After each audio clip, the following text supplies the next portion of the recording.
अहं सत्यं जगत् सुन्दरं सत्यं वातावरणं दशांग सत्यं पंचारस सत्यं योग वियोगा सत्यं सांसी सत्यं नफसी सत्यं सोच ही है सत्यं कृष्णांशी आत्मा सत्यं कुछ न कर शिवम् अहं सत्यं जगत् सुन्दरं सत्यं वातावरणं दशांग सत्यं पंचारस सत्यं योग वियोगा सत्यं सांसी सत्यं नफसी सत्यं सोच ही है सत्यं कृष्णांशी आत्मा सत्यं कुछ न करे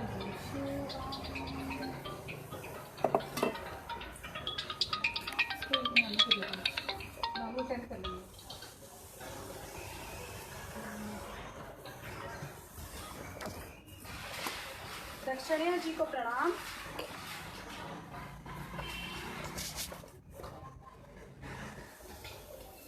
युगल भगवान को प्रणाम। लड्डू गोपाल जी को प्रणाम। श्री शिव भगवान को प्रणाम। निष्ठा इप देवी को प्रणाम।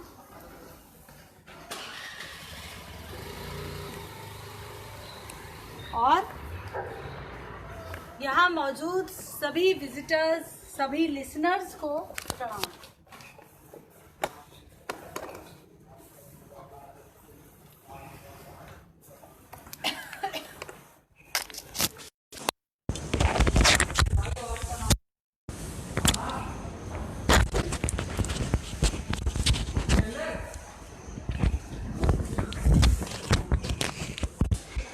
प्रणाम।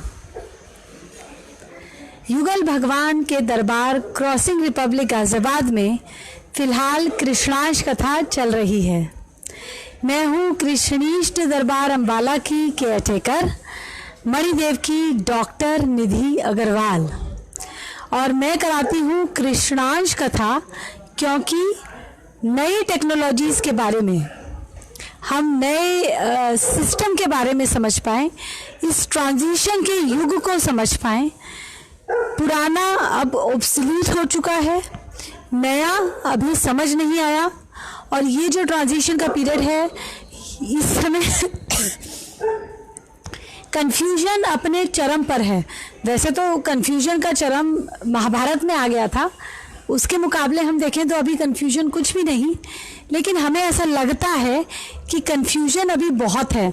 हम अगली जनरेशन को बोलते हैं ये नई जनरेशन ख़राब है, या हम कहते हैं कि ज़माना बहुत बदल गया है, अब तो रिलेशन सब स्वार्थ के हो गए हैं। लेकिन दरअसल हमें अभी ये नहीं समझ आ पा रहा कि नए सिस्टम को हम कैसे अडॉप्ट करें, नई सभ्यता में हम कैसे रचें बसें, अपने बच्चों को हम क्या सिखाएं और हम पुरानी पीढ़ी से क्या सीखें। और इन्हीं सब ट्रांजिशन से रिलेटेड कन्फ्यूजन को दूर करने के लिए इस कृष्णाष्ट कथा की शुरुआत की गई है। शुरुआत करने के लिए सूत्रधार बने मेरे गुरु शुक्राचार्य अश्विनी जी, जिन्होंने मुझे मार्गदर्शन दिया, मुझे विद्या दी और मुझे ये सिखाया, बताया, दिशा दिखाई कि मैं कैसे अपनी योग्यता इतनी बढ़ाऊं कि सही और गलत में फ़र्क करना सीख पाऊं। और उन्हीं सब बातों को जो मैंने कुछ सीखा है, टेक्नोलॉजीज़ को आप तक मैं इस कथा के माध्यम से पहुंचा रही हूं। आज की कृष्णाष्ट कथा शुरू करेंगे अपनी शुक ज्ञानिता गा के। इस पोयम को यदि आप परिवार में गाते हैं तो ये परिवार जुड़क है, यानी कि परिवार आपस में जुड़ने लगता है इस पोयम को गाने से। परिवार के जुड़ने में ये इम्पॉर्टेंट है कि हर प्राणी जो फैमिली मेंबर हैं वो सब अपने आप को टीम का हिस्सा मानने लगें, टीम मेंबर बनने लगें। और ये इस पोएम से होना शुरू हो जाता है, इस पोएम को गाने से। और कुछ प्रोसीजर्स हैं योग एंड योगा के, वो फॉलो करने से। तो आइए माता से शक्ति लेंगे, आज की कृष्णांश कथा सुनेंगे। आज है 5 अक्टूबर, फैक्चुअल डे, यानी कि सत्यता दिवस।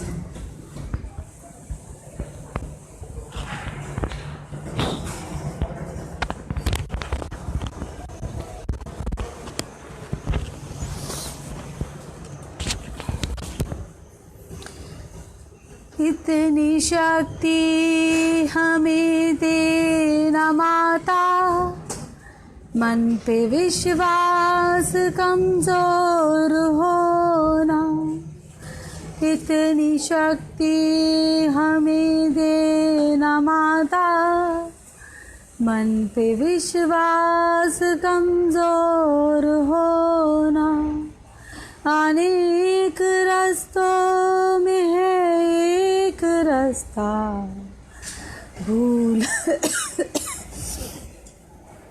भूल कर भी कोई भूल होना।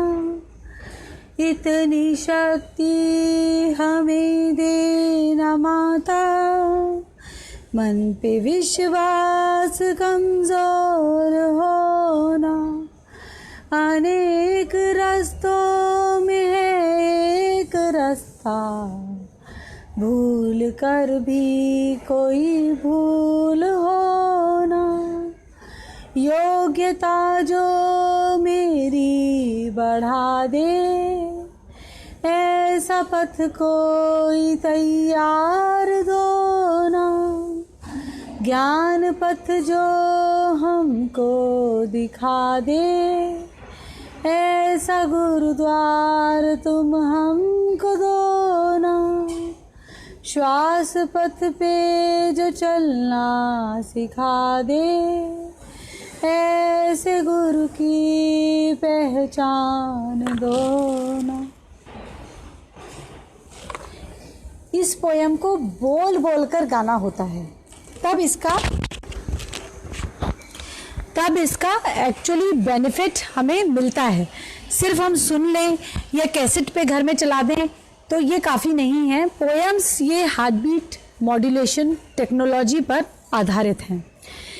गुरु शुक्राचार्य अश्वनी जी को प्रणाम और कृष्णीष्ट भगवान को प्रणाम करते हुए आज की कृष्णांश कथा हम शुरू करते हैं। आज 5 अक्टूबर है, फैक्चुअल डे, सत्यता दिवस इसे कहा जाता है। इसका मतलब है कि सत्य जानने के लिए, समझने के लिए ये बहुत इम्पोर्टेंट दिन है, बहुत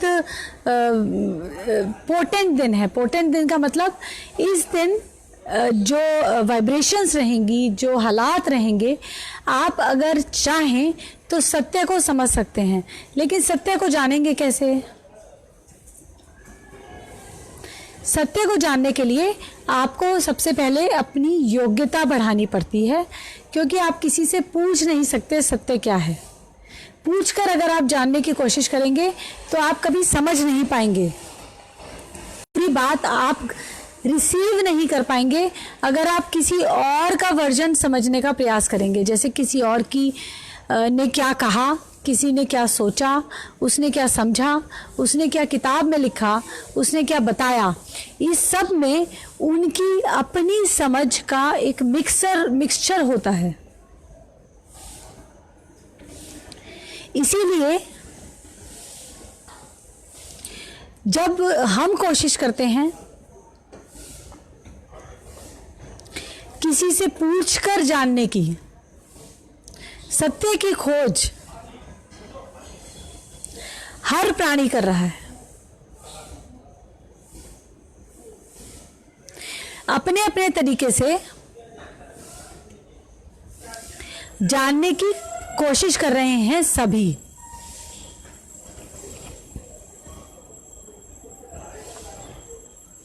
छोटा बच्चा जन्म लेता है,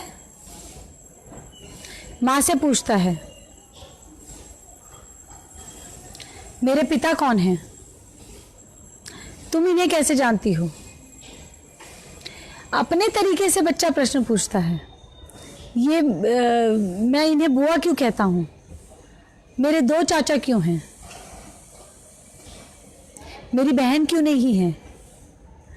बच्चा अपने आसपास के एनवायरनमेंट के बारे में सत्य जानने का प्रयास कर रहा है।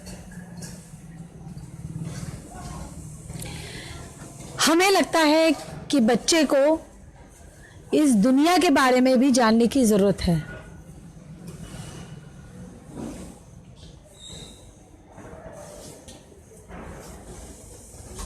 तो हम उसको स्कूल भेजते हैं कि बच्चा सत्यों को जाने। फैक्ट, ट्रुथ और सत्य, ये 3 अलग अलग शब्द हैं। फैक्ट का मतलब है ये हुआ था। भारत 1947 में आजाद हुआ, ये एक फैक्ट है। लेकिन ट्रुथ का मतलब है जो यूनिवर्सल नियम है। सूरज रोज सुबह उगता है, शाम को ढल जाता है भारत में। तो मेरे लिए यही ट्रुथ है, क्योंकि मैं भारत में रहती हूं।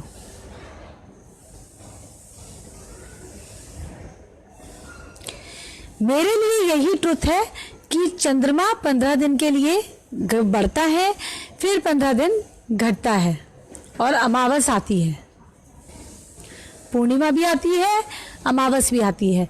क्योंकि मैंने यही देखा है, हर रोज नियम से यही होता है और इसके चेंज होने की भी कोई संभावना नहीं। तो ये मेरे लिए यूनिवर्सल नियम है। यथा पिंडे तथा ब्रह्मांडे।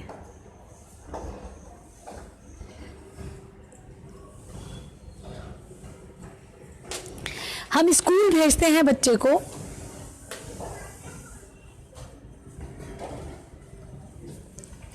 यह समझने के लिए कि वो फैक्ट्स को जाने। दुनिया में कितने देश हैं, हमारे देश का कौन प्रधानमंत्री है, हमारे देश के बारे में क्या हिस्ट्री है।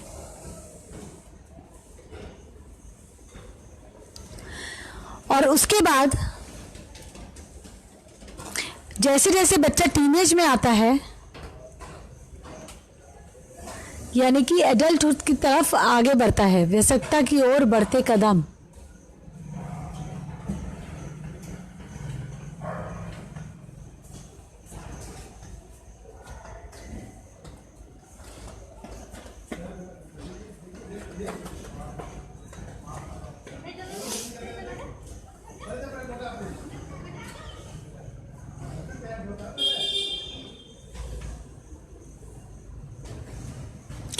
तब बच्चा अब अपनी फिजिकल चीज़ों के बारे में भी जानने का प्रयास करने लगता है। अपोजिट जेंडर की तरफ अट्रैक्शन या एक्सपेरिमेंटिंग, इस बारे में मीडिया या सोसाइटी से जानने की कोशिश, करियर को समझना, पैसे को समझना, ये सभी शुरू होता है। यानी कि सत्य जानने का प्रयास जारी है, कॉन्टिन्यूड।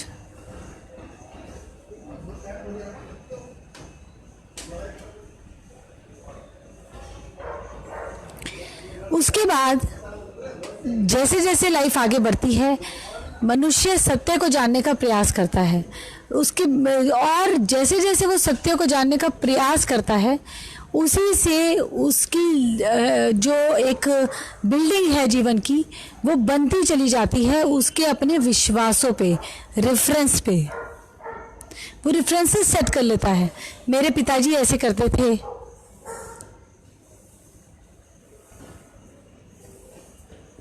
या मेरे पड़ोसी ने ऐसा किया तो उनके साथ खराब हुआ। कुछ रेफरेंसेस हमारे लिए सूटेबल हैं, ज़रूरी हैं, कुछ रेफरेंसेस हमारे लिए खराब हैं।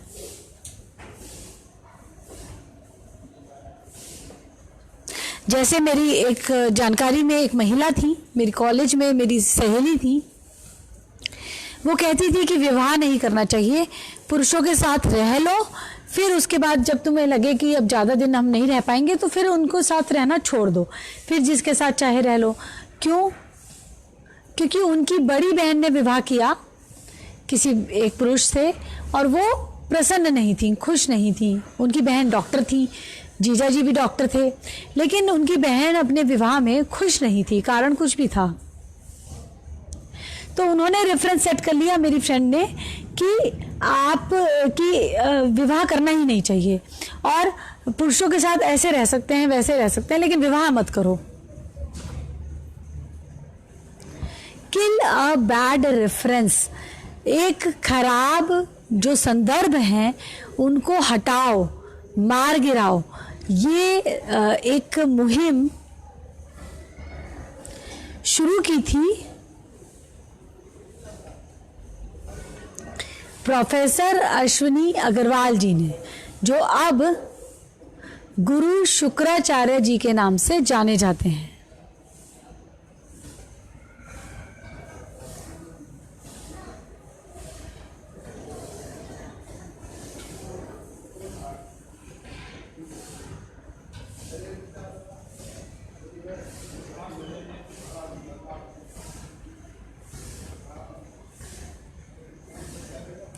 उन्होंने ये मुहिम शुरू की, इस बारे में अवेयरनेस क्रिएट करने के लिए उन्होंने बताना शुरू किया कि अपने ज्ञान को जगाओ।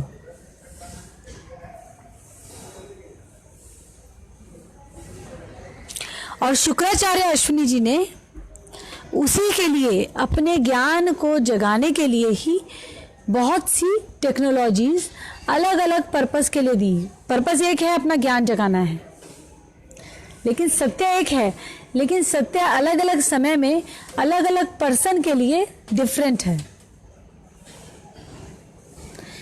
कहते हैं कि सत्य कड़वा होता है, लेकिन सत्य कभी कड़वा नहीं होता। सत्य से मीठा तो कुछ होता ही नहीं, सत्य बहुत स्वाद होता है।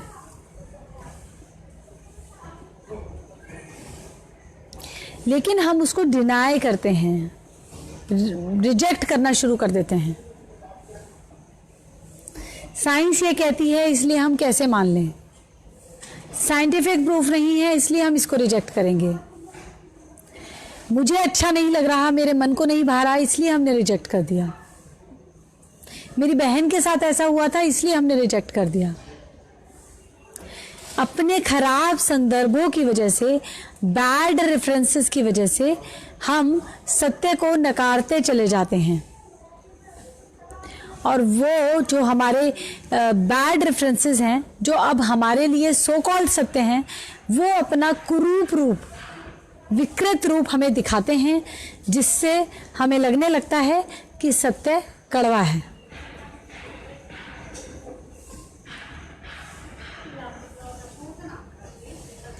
बैड रेफरेंसेस,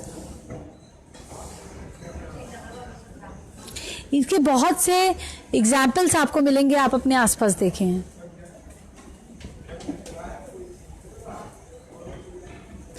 जीवन की नींव हम बैड रेफरेंस पे टिका लेते हैं। अगर मैं ऐसे कपड़े पहनूंगा तभी मुझे लोग सम्मान देंगे। कुछ हद तक ये सही है, कुछ हद तक ये बैड रेफरेंस भी बन जाता है हमारे लिए। इसीलिए मैंने कहा कि अपने लिए सत्य क्या है ये खुद को समझना पड़ता है।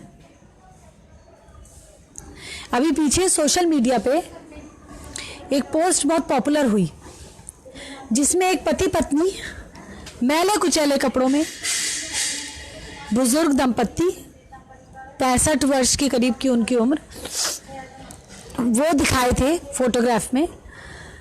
और बताया, जो राइटर थे उन्होंने लिखा था कि ये दंपत्ति मुझे मिले कहीं रास्ते में, रेहड़ी पे सामान लेके जा रहे थे। मुझे लगा कि ये गरीब हैं, ये हमारा बैड रेफरेंस है। हमने किसी के कपड़ों से जज कर लिया कि इसके पास पैसे नहीं हैं। मैंने उन्हें कुछ पैसे ऑफर करने की कोशिश की, मेरे पास फालतू थे, मैंने ऑफर करना चाहा, उन्होंने मना कर दिया।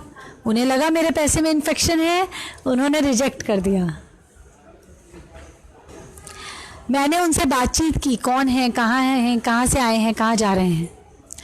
उन्होंने बताया कि कृष्ण की नगरी द्वारका नगरी के दर्शन करके लौट रहे हैं। उनकी माता की ऐसी इच्छा थी कि वे द्वारकाधीश जाएं और वो दोनों पति पत्नी नंगे पैर या पैदल द्वारकाधीश की तीर्थ यात्रा करके द्वारका की लौट रहे हैं। और जब उनसे बात की तो पता चला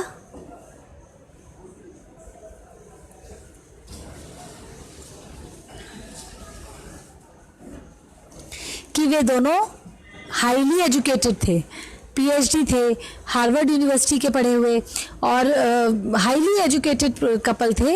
लेकिन उन्हें भारतीय संस्कृति को समझना था, इसलिए भारतीय टेक्नोलॉजी को वो जानना चाहते थे लाइफ के कंटेक्स्ट में। भारतीय संस्कृति की एम्बेडेड टेक्नोलॉजी। जब किल बैड रेफरेंस नाम की मुहिम चलाई गई, इसको कबाड़ फोरम कहा गया। किल अ बैड रेफरेंस, कबाड़ फोरम इसको नाम दिया गया।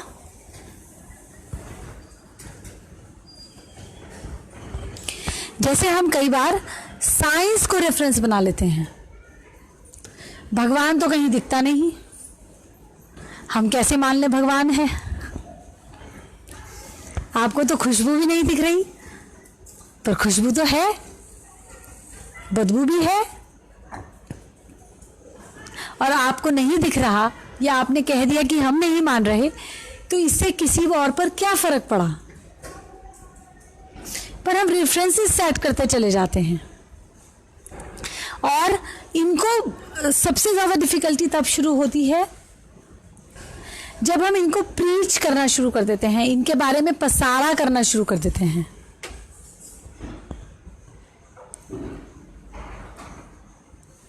कंफ्यूज पर्सन किसी और को समझाने बैठ गए, कंफ्यूजन फैलाने लगे।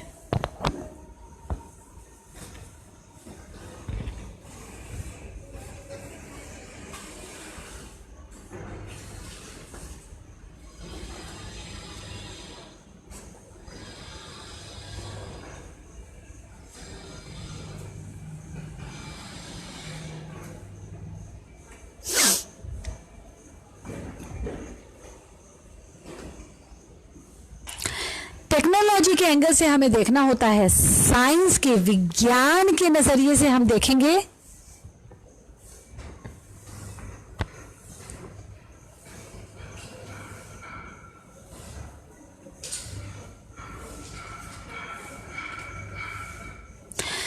तो कंफ्यूजन ही मिलेगा।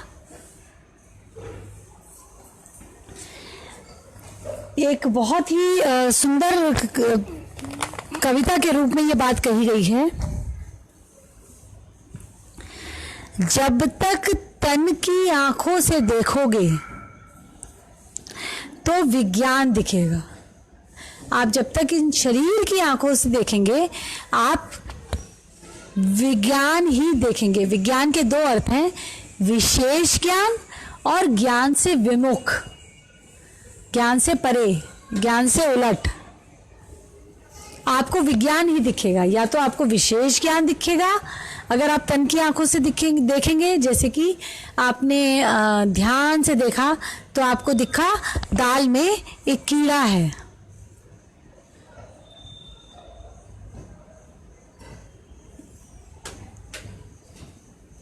विशेष ज्ञान मतलब एक पर्टिकुलर सब्जेक्ट के बारे में जानकारी, विशेष ज्ञान। जब तक तन की आंखों से देखोगे विज्ञान दिखेगा, या फिर ज्ञान से तुम विमुख होके देखोगे, क्योंकि तुम अपने रेफरेंसेस का साथ लेके देखोगे, अपने नजरिए के चश्मे से देखोगे। जब तक तन की आंखों से देखोगे, जब मन की आंखें खुलने लगेंगी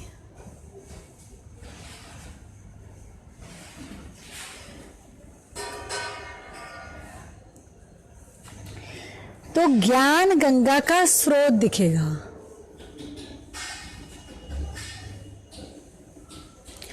जब मन की आंखें खुलने लगेंगी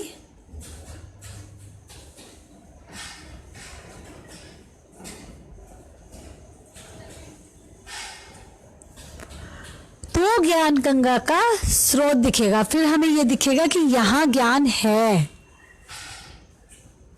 स्रोत दिखेगा, सोर्स।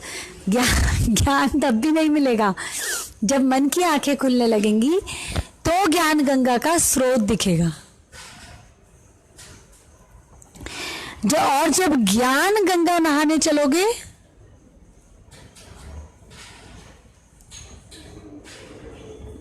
तो जागृत ज्ञान भंडार होगा। अब जब तुम्हें ज्ञान गंगा का स्रोत दिख गया,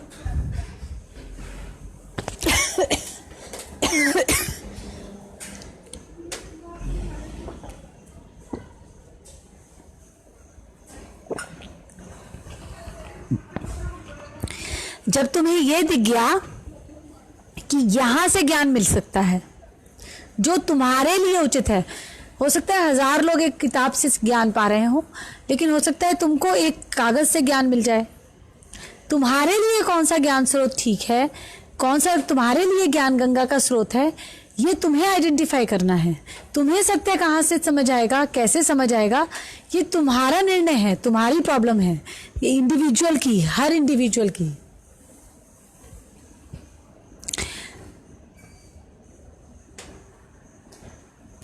और जब ज्ञान गंगा नहाने चलोगे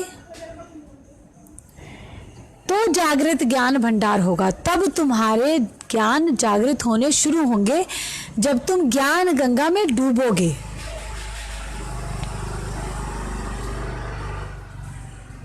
और तब प्रज्वलित दीप से, तब जो तुम दीप जलाओगे, यानी कि तुम एक दीप की तरह बन जाओगे, से प्रकाशित सारा संसार होगा।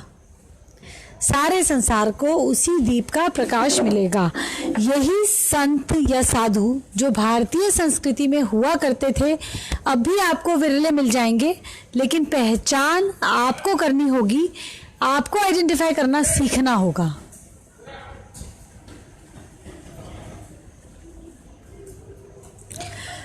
तो वो यही करते थे।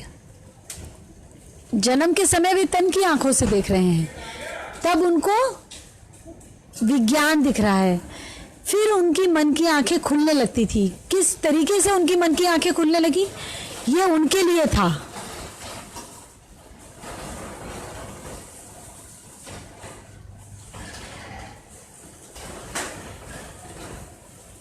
कौन सा प्रोसीजर उन्होंने फॉलो किया, ये उनके लिए इंडिविजुअल था। आपके लिए वो प्रोसीजर चलेगा कि नहीं, जरूरी नहीं है।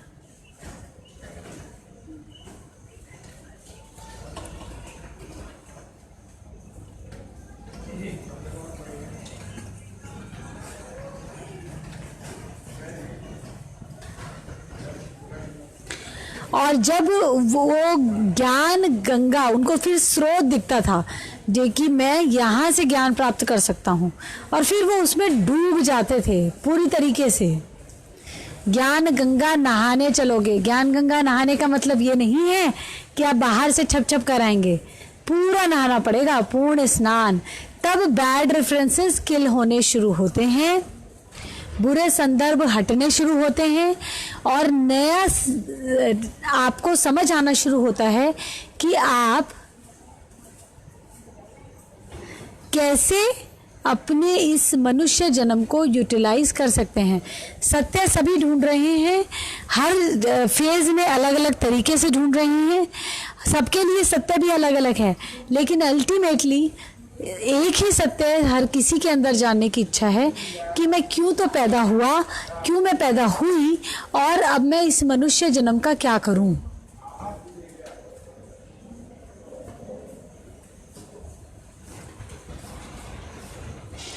इसको मैं कैसे यूटिलाइज करूं।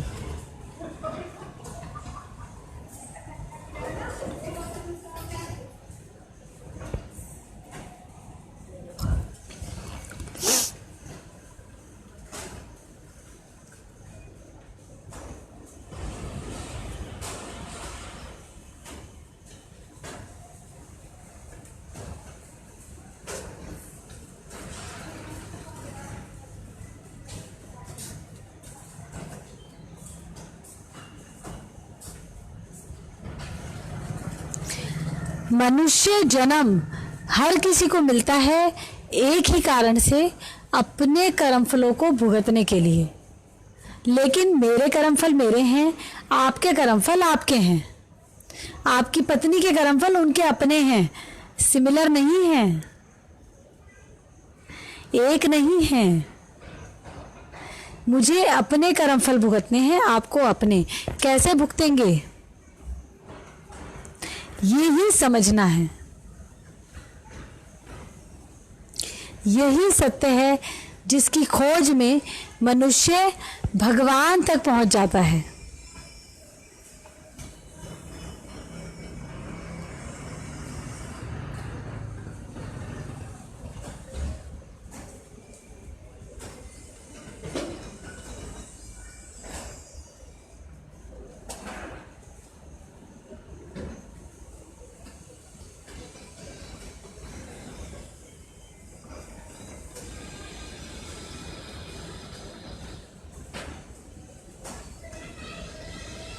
भगवान को क्यों याद करते हैं मनुष्य नॉर्मली? वैसे सबके पर्सनल रीजंस हैं, सबकी इंडिविजुअल चॉइस है, किसी को भी सही या गलत नहीं ठहराया जा सकता, क्योंकि सत्य सबका अपना अपना है।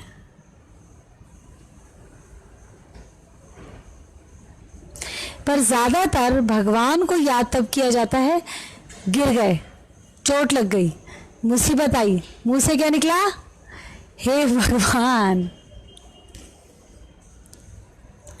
जब हम घबरा जाते हैं सिचुएशन से, जो भी सिचुएशन सामने आई वो अपनी ही कमाई हुई थी, लेकिन पता नहीं था मैंने क्या कमाया पीछे, ये मुझे नहीं पता। आपने क्या अभी क्या कमा रहे हैं, हमें तो ये भी नहीं पता होता। ज़्यादातर मीन्स मुझे लगता है 95% से ज़्यादा ये नहीं पता होता कि क्या कमा रहे हैं।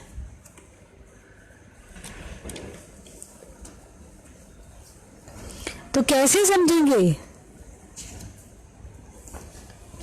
अपनी योग्यता बढ़ाकर। कृष्णाश पुकार नाम की ये पोयम षोडशी नाम की पुस्तक में लिखी हुई है। 16 कविताओं का ये कलेक्शन है और इस पोयम में ये बताया है कि योग्यता कैसे बढ़ानी है।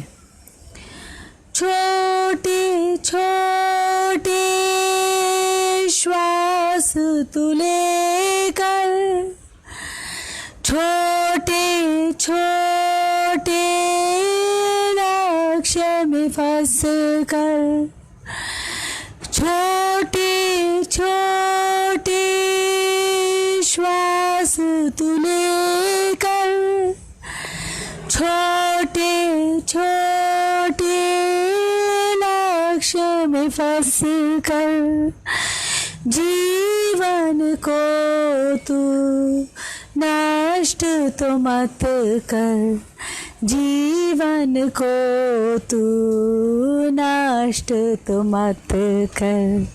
प्राणी वक्त की सुन ले पुकार, मानव जन्म ना कर बेकार।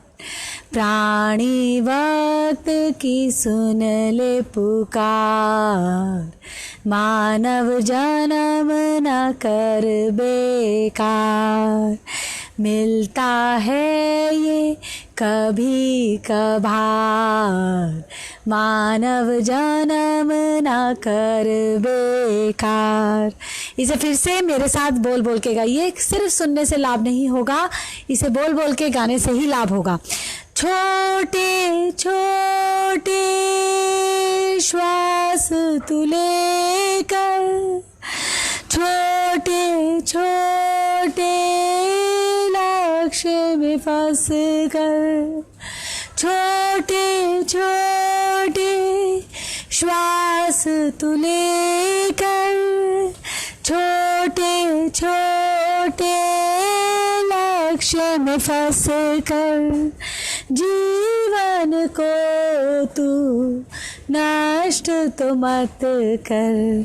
प्राणी वक्त की सुन ले पुकार, मानव जन्म न कर बेकार।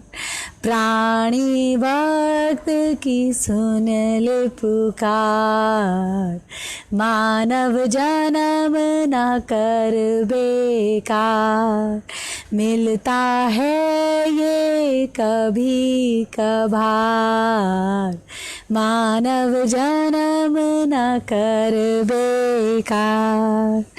गिनती के अब श्वास बचे हैं, खुद पर तो कर ले विश्वास, गिनती के अब श्वास बचे हैं, खुद पर तो कर ले विश्वास, प्राणी सुन कृष्णांश पुकार, सुन प्राणी कृष्णांश पुकार, मानव जन्म न कर बेकार, मिलता है ये कभी कभार, प्राणी सुन कृष्णांश पुकार।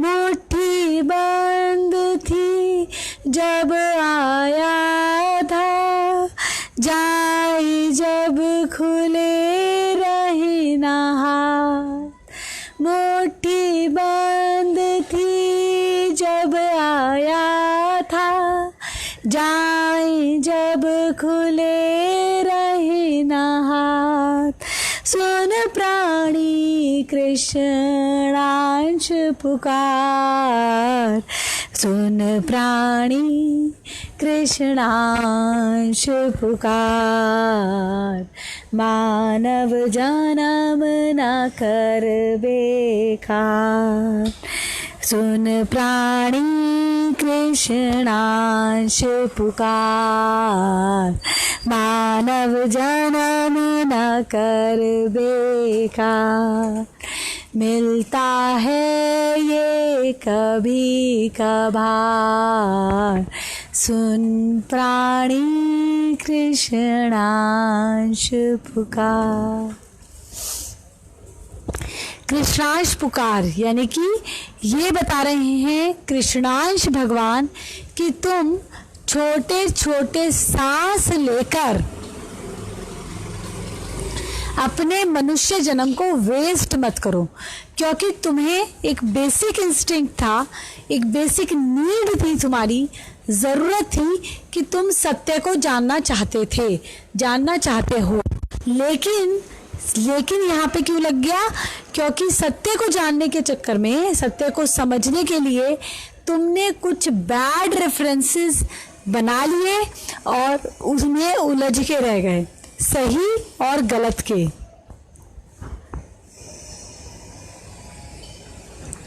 किसी ज्ञानी पुरुष ने मुझे एक बार कहा था कि सही और गलत कुछ नहीं होता,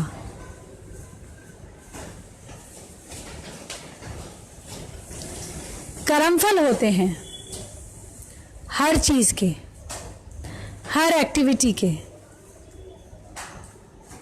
हर सोचने के, हर निर्णय के। हमें तो ये भी नहीं पता कि हम निर्णय क्या ले रहे हैं।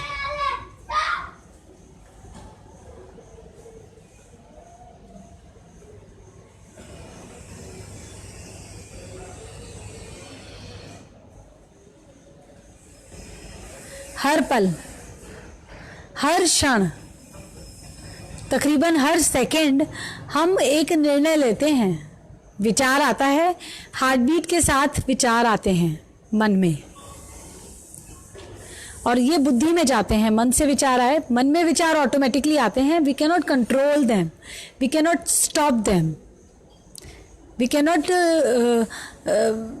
उनके ऊपर हम फतेह नहीं हासिल कर सकते कि जी हमें उनके ऊपर विजय पानी है। मन पे विजय पालो, मन को काबू में कर लो। मन कृष्ण है, वो काबू में नहीं आएगा, यकीन करो।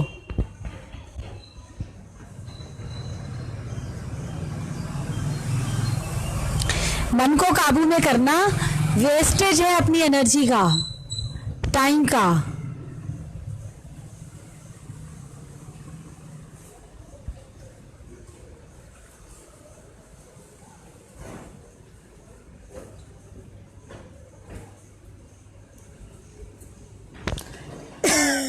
और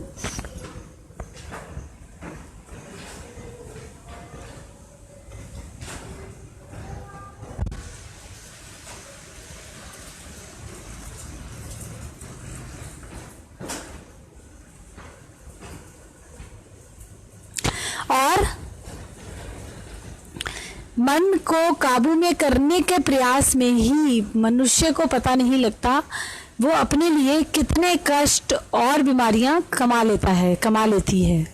मैं जब मनुष्य कहती हूँ तो मैं एक्चुअली मेल और फीमेल दोनों के बारे में कहती हूँ।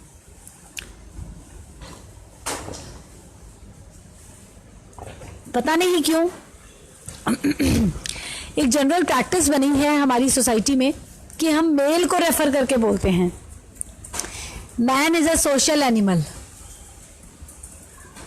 बच्चों को स्कूल में पढ़ाया जाता है man is a social animal.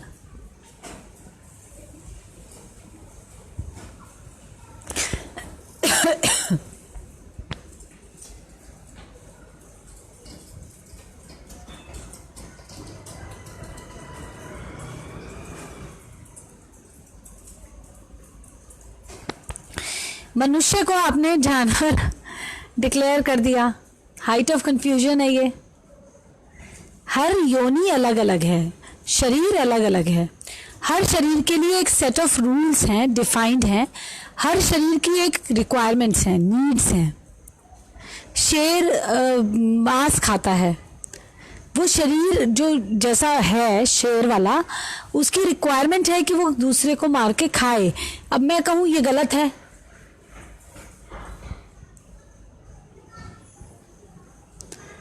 वो उस योनि की रिक्वायरमेंट है।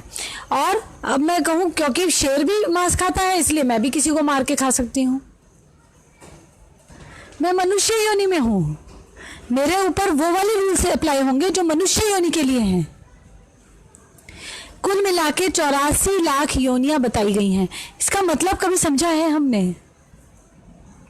टेक्नोलॉजी के एंगल से जब गुरु शुक्राचार्य अश्विनी जी ने बताई ये बात कि एक तो मेल और फीमेल ये दो अलग अलग योनियां हैं, ये एक ऐसा सत्य है जो सबसे पहला सत्य है। किसी भी बच्चे को उसकी माँ को सिखाना चाहिए कि मेल और फीमेल, स्त्री और पुरुष दो अलग अलग योनियां हैं। स्त्री स्त्री ही रहती है, पुरुष पुरुष ही रहता है। स्त्री नई योनि में भी स्त्री ही बनती है। अब वो मनुष्य की स्त्री बनेगी या वो किसी और एनिमल की, किसी और की स्त्री बनेगी, that is another thing. But वो female is a female, male is a male. They can't interchange, they can't change. एक रूल है कि फीमेल कोशिश करती है कि मैं मेल बनूं अगर, तो वो मैक्सिमम न्यूट्रल जेंडर बन पाती है। दैट इज जो एग्जाम्पल शिखंडी का हमने महाभारत में देखा, बहुत लोग जानते होंगे, लेकिन एक बार फिर से आपको ये बात बताती हूँ, कथा सुनाती हूँ।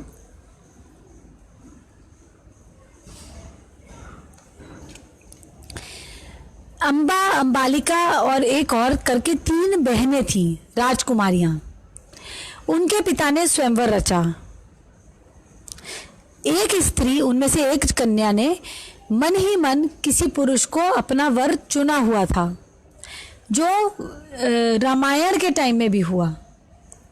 सीता जी ने जब स्वयंवर रचा गया, उस समय में राम जी को अपना वर चुन चुकी थी वो, क्योंकि वो पहले दिन राम जी से मिली थी मंदिर में, उन्होंने राम जी को देखा था और राम जी के इसको समर्पण कर दिया था। वो सरेंडर कर चुकी थी, डेडिकेट हो चुकी थी राम को।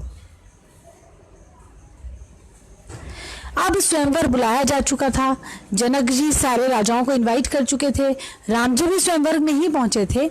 अगले दिन स्वयंवर में दरबार में सब लोग बैठे, लेकिन सीता जी वहां ये नहीं बोल पाई कि मैं ऑलरेडी किसी को अपना वर चुन चुकी हूँ। उन्हें अपने पिता को ये बात बतानी चाहिए थी, लेकिन उन्होंने नहीं बताई, जिसकी वजह से लेटर ऑन उनकी लाइफ में बहुत कष्ट आए। और सबको पता है रामायण में क्या हुआ।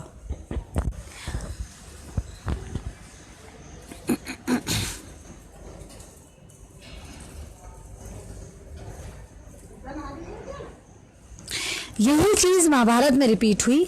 अम्बा नाम की एक राजकुमारी ने एक पुरुष को अपना पति वर चुका थे, और स्वयंवर का मतलब ये है कि स्त्री के पास ये राइट है, कन्या के पास ये अधिकार है कि वो किसको अपना वर चुनना चाहती है, किससे विवाह करना चाहती है।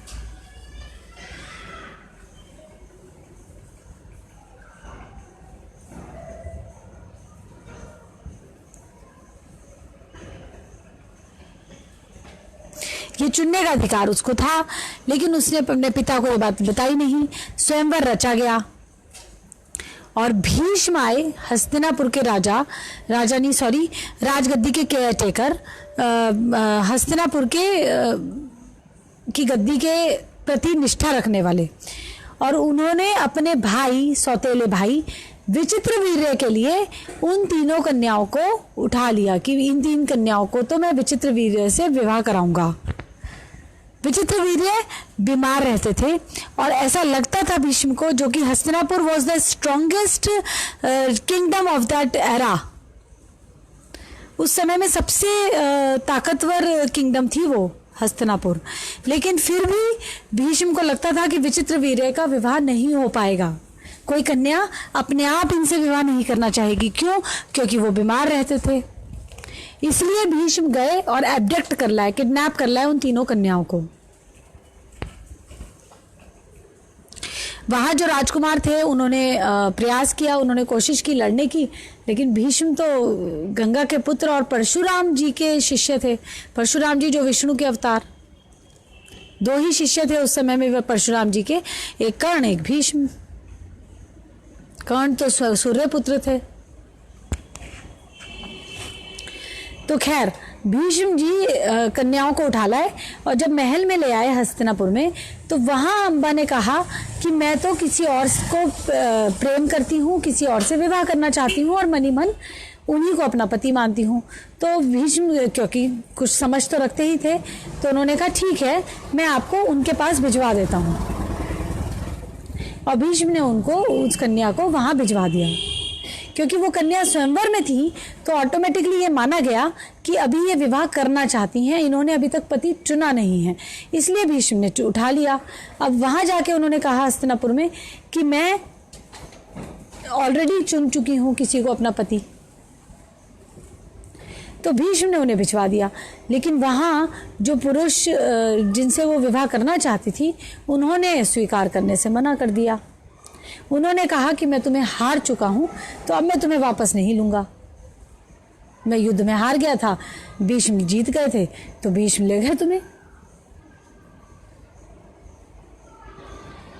अब अम्बा वापस आई और उन्होंने कहा कि मैं उनसे विवाह करना चाहती थी, उनसे मेरा विवाह नहीं हो सकता। अब उन्होंने मना कर दिया। तो अब क्योंकि आप मुझे उठा के लाए हैं, तो अब आप मुझसे विवाह करिए, क्योंकि आपकी इतनी योग्यता है कि मैं आपको पति मान पाऊं। आपके भाई की नहीं है, मैं विचित्रवीर्य से विवाह नहीं कर सकती।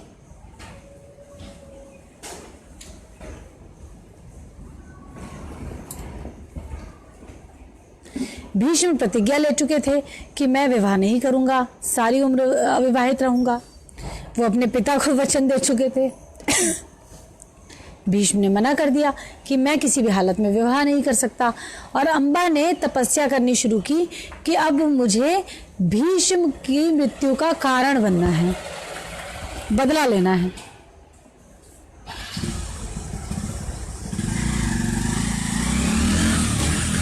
और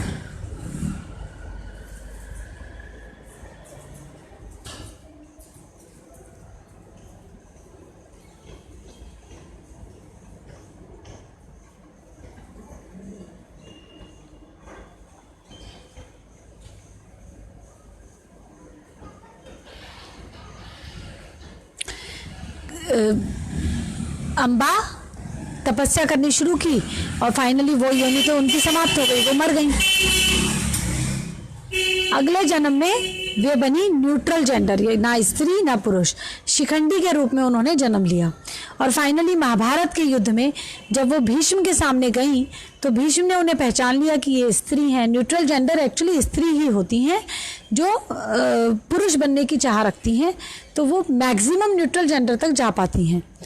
भीष्म को ये बात पता थी, तो इसलिए उन्होंने अस्त्र नहीं चलाया, क्योंकि वो स्त्री पर वार नहीं करते थे, और मारे गए। उनके ऊपर अर्जुन ने तीर चलाए और भीष्म काफ़ी समय तक शैया पे लेटे, कई दिनों तक, उसके बाद मृत्यु को प्राप्त हुए। तो इस घटना से हम समझते हैं कि स्त्री स्त्री है, पुरुष पुरुष। अपने बारे में अगर सत्य जानना चाहते हो जीवन का, तो सबसे पहले तो ये जान लो कि तुम स्त्री हो या तुम पुरुष हो या न्यूट्रल जेंडर हो। और अगर स्त्री हो तो स्त्री के लिए क्या रूल्स डिफाइन किए हैं नेचर ने, उनको समझो। अगर तुम पुरुष हो तो पुरुष के लिए क्या नियम है, उनको जानो। कंपेयर मत करो।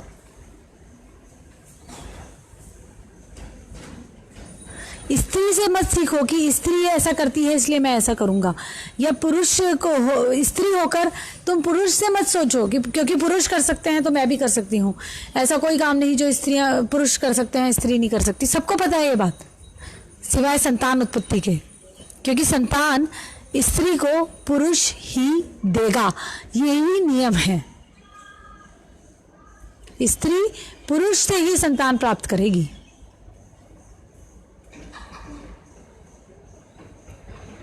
इसीलिए एक नेचुरल इंक्लिनेशन, नेचुरल इंस्टिंक्ट हर फीमेल में होती है कि वो पुरुष से जुड़ना चाहती है। ये दूसरा सत्य हो गया। अगर आप स्त्री हैं तो पुरुष से जुड़ने की इच्छा आप में रहेगी, ये नेचुरल है, क्योंकि पुरुष से ही स्त्री संतान प्राप्त कर सकती है और उसकी बॉडी में वो ऑर्गन्स लगे हैं कि वो माँ बने। तो अपने मनुष्य जन्म को यूटिलाइज करने के लिए, इस बॉडी को यूज करने के लिए स्त्री माँ बनना चाहती है। माँ बनने के लिए उसे पुरुष से जुड़ना होता है, और यहीं से फिर सत्य समझने शुरू करने होते हैं, अपनी योग्यता को बढ़ाना होता है। आज की एक दोहा गा के कृष्णाश आरती गाएंगे। सांस की प्रैक्टिस भी जरूरी है।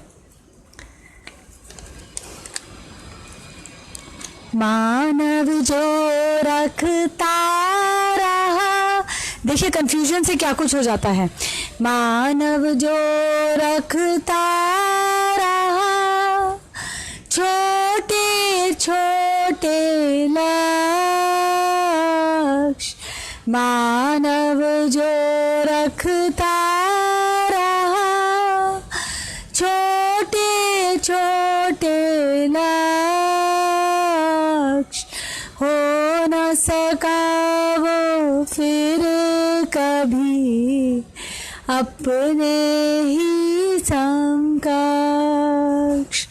हो न सका वो फिर कभी अपने ही समकक्ष। जब तक मनुष्य छोटे छोटे लक्ष्यों में फंसा रहेगा, मकान बना लूं, बदला ले लूं, छोटे छोटे लक्ष्य हैं ये, तब तक अपनी स्वयं की योग्यता तक भी नहीं पहुंच सकता। मेरे साथ बोल बोल के गाइए। मानव जो रखता रहा छोटे छोटे लक्ष्य, हो न सका वो फिर कभी अपने ही समकक्ष, हो न सका वो फिर कभी अपने ही समकक्ष। अपने खुद के ही बराबर नहीं हो पाया, अगर वो दूसरों से खुद को कंपेयर करता रहा तो अपने इक्वल तो बन जाओ। ग्रेटर देन लेस देन की जगह इक्वल टू का निशान लगाओ अपने आप के लिए।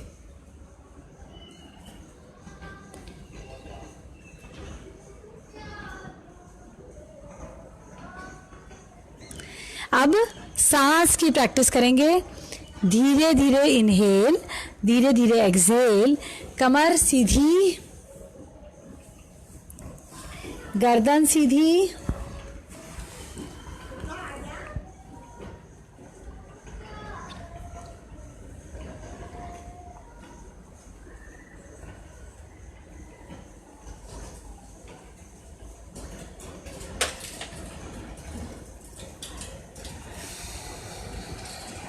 मैं जब हाथ ऊपर करूँगी तो इनहेल कर रही हूँ, जब हाथ नीचे करूँगी तो एक्सहेल कर रही हूँ।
अब हम कृष्णांश आरती करेंगे।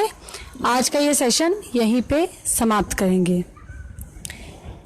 बोल बोल के गाइएगा मेरे साथ।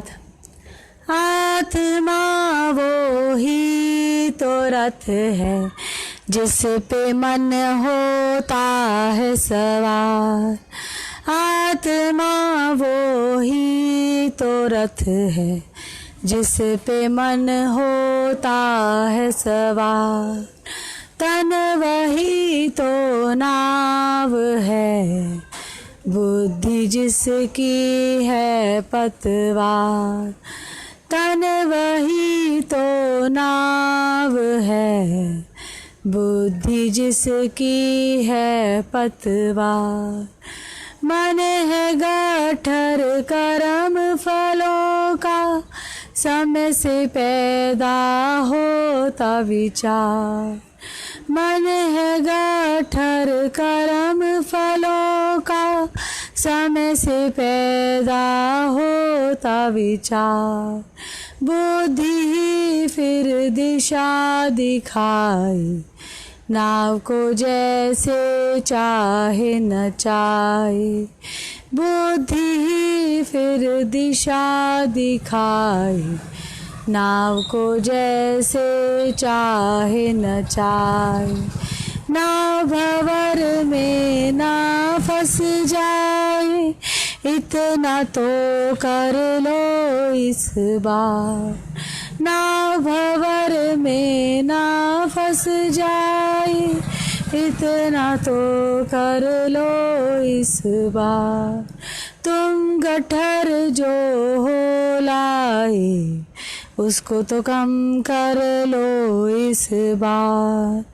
तुम गट्ठर जो हो लाए उसको तो कम कर लो इस बार।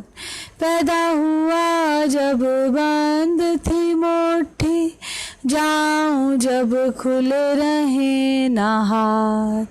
पैदा हुआ जब बंद थी मुट्ठी, जाऊं जब खुले रहे ना हाथ। जो लाई हूँ खर्च है करने, बड़े ना माँ तुम देना साथ। जो लाई हूँ खर्च है करने, बड़े ना माँ तुम देना साथ। दुआ तेरी बस यही अपेक्षित, दिशाहीन ना हो जाए जीवन। दुआ तेरी बस यही अपेक्षित, दिशाहीन ना हो जाए जीवन। श्वासों में निपटे ये गट्ठर, बचे न रह जाएं इस बार।